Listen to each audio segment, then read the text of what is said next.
Hola, vamos a continuar con la identificación de microorganismos. En este caso vamos a recordar que en la coloración de Gram podemos ver varias morfologías. En este caso vamos a describir los Gram negativos. En los Gram negativos podemos observar al Gram que tienen morfología de cocos. Si observamos esta morfología de cocos, podemos estar frente a microorganismos como Neisseria o Moraxella.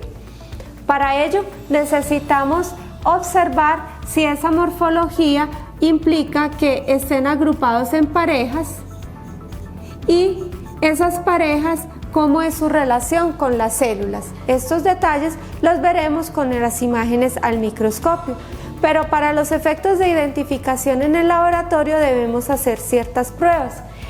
Primero vemos cómo es el crecimiento de estos microorganismos en los diferentes medios, como el agar sangre y en el agar chocolate. En el agar sangre y en el agar chocolate son medios enriquecidos que van a permitir el crecimiento de estos microorganismos sin ningún problema.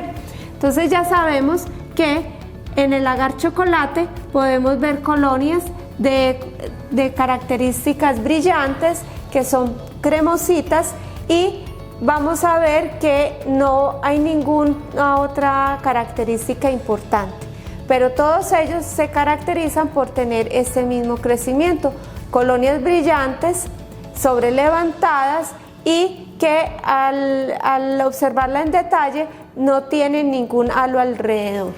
Ahora, en el agar sangre vamos a observar colonias que no son hemolíticas y también vamos a observar que son de color brillante esas colonias, sobrelevantadas, y no hay ninguna otra característica que nos permita ver más detalles para ellas. Sin embargo, cuando ya las vamos a identificar, debemos hacer pruebas como la prueba de la fermentación de azúcares. En cuanto a la fermentación de azúcares,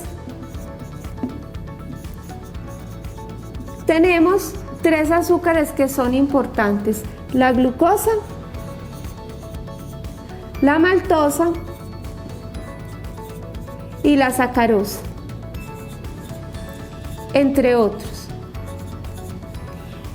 Cuando evaluamos la fermentación de los azúcares, debemos determinar qué azúcares me van a dar fermentación y no, para lograr la identificación de los cocos Gram negativos. Si encuentro que en la fermentación de azúcares ninguno queda fermentado y la morfología son cocos Gram negativos, algunos de ellos en pareja o pueden estar individuales, estamos frente al microorganismo que se llama Moraxella catarrhalis.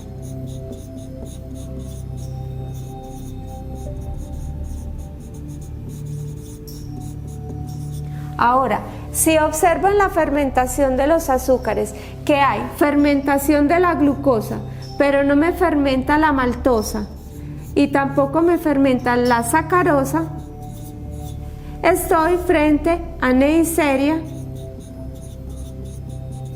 gonorrea.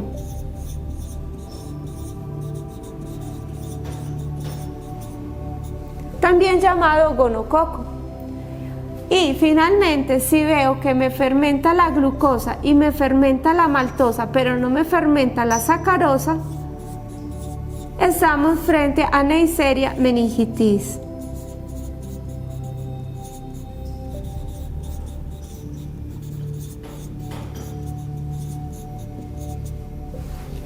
Estos son algunos de los microorganismos que como morfología son cocos Gram negativos. Estos que estamos describiendo son los que para el curso de microbiología tenemos de importancia y vamos a describir en las diferentes clases teóricas relacionadas con los procesos infecciosos en diferentes sistemas. Por ejemplo, Moraxella catarrhalis lo podemos encontrar afectando el tracto respiratorio. Neisseria gonorrea la vamos a encontrar afectando el tracto genital, y Neisseria meningitis vamos a encontrarlo afectando el sistema nervioso. Cuando observamos en el Gram algunas morfologías que no son muy definidas, es el caso de una morfología pleomórfica, lo que llamamos cocobacilos. Los cocobacilos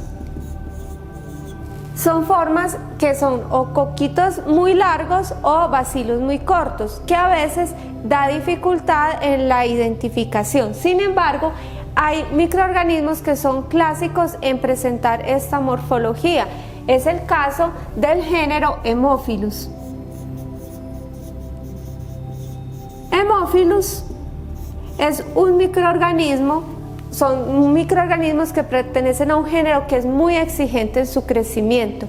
Para lograr el crecimiento de microorganismos del género Haemophilus necesitamos el medio de cultivo agar chocolate. En este medio vamos a obtener crecimiento de colonias que son brillantes, bien definidas, transparentes o un poco grisáceas y de un tamaño pequeño. El borde va a ser regular y son sobrelevantadas. Este tipo de colonias no da mayor característica que nos oriente más, por lo tanto debemos hacer otras pruebas para lograr identificar el microorganismo. Para ello utilizamos el uso que tiene la bacteria de los factores de la coagulación, factor 5 y factor 10. Y tenemos en una combinación del factor 5 y 10. La clasificación de microorganismos del género Haemophilus es importante a través de la necesidad que tienen de los factores de la coagulación, factor 5 y factor 10. Estos factores me van a permitir la identificación de 3 especies importantes de este género. Si en el cultivo yo encuentro que hay crecimiento con el factor 5, no hay crecimiento solo con el factor 10, pero si hay crecimiento con el factor 5 y 10, estoy frente a un microorganismo que es Haemophilus parainfluenza.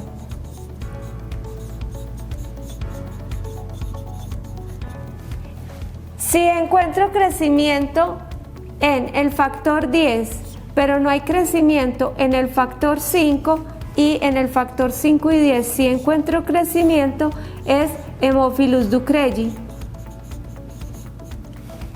Y si encuentro que no hay crecimiento en el factor 5 solo, no hay crecimiento en el factor 10 solo, pero sí hay crecimiento cuando los dos factores están combinados, estamos frente a Haemophilus influenza.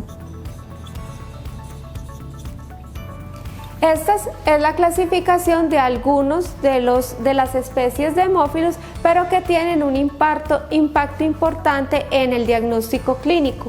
En el caso de Haemophilus influenza y de Haemophilus parainfluenza, los podemos encontrar causando afecciones del tracto respiratorio, mientras que Haemophilus ducreyi lo vamos a encontrar afectando el tracto genital. Con esto lograríamos identificar este tipo de morfología clásica que corresponde a cocobacilos gram negativos. Ahora tenemos que dentro de las bacterias gram negativas hay una morfología en donde vemos bacilos que pueden ser de forma recta, pero hay otros que tienen una forma curvada. Cuando hablamos de bacilos de forma curvada, nos referimos a unos que tienen el aspecto de gaviota también o curvados como una descripción simple. Dentro de estos microorganismos vamos a encontrar 2 géneros importantes en la clínica de las infecciones humanas que corresponden a Campylobacter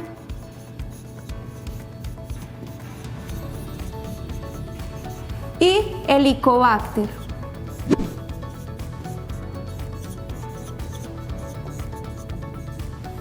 Helicobacter con su especie pylori. En el caso de Campylobacter existen diferentes especies que van a causar enfermedad en el humano.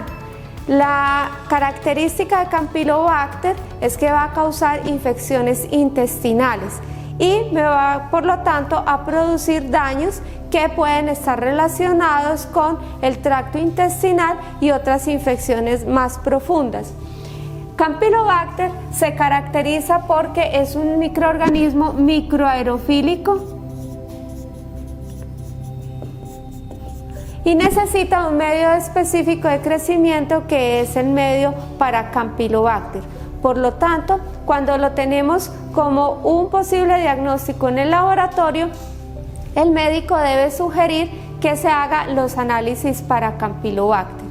En el caso de Helicobacter pylori es otro microorganismo de gran importancia porque produce enfermedad acidopéptica, por lo tanto el daño que va a ocasionar es en la mucosa gástrica y para ello también necesitaría de pruebas específicas que requiere el microorganismo para ser identificado. Por ejemplo, es también un microaerofílico y requiere de medios específicos para su crecimiento.